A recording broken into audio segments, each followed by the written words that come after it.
Tara mga kakarkar at magka-harvest tayo. Dadalhin natin sa kinaate ko. Kasi ang dami ng bunga. Wala akong time magbilad ng mga bunga ngayon.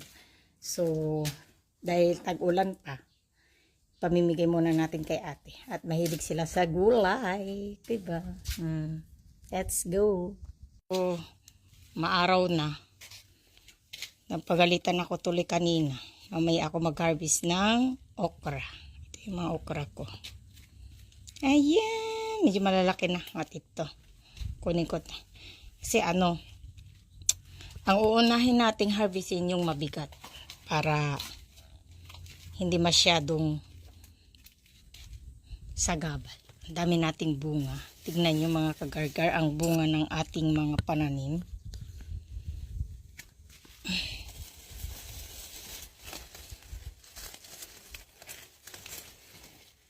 Malalakis.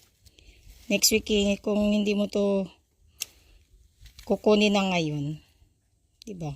Hindi mo to kukunin ngayon, maano na, magdidilaw na siya. Kaya harvestin na natin. Sobrang dami mga kagargar. Grabe ang dami niya.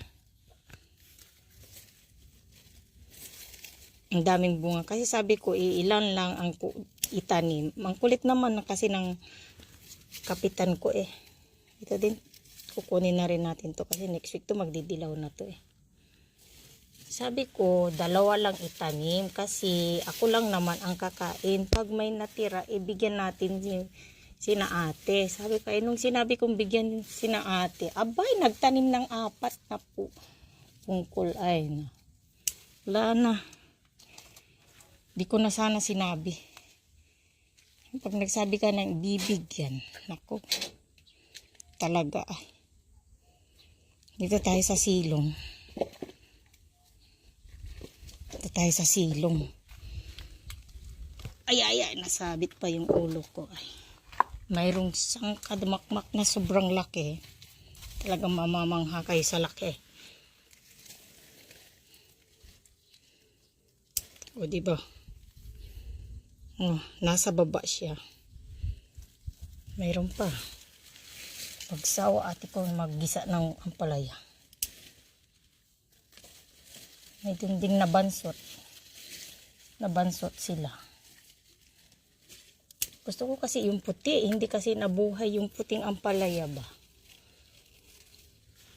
Bali, 2 variety. Ito variety ka dyan. Ayan. Medyo mainit na. Alas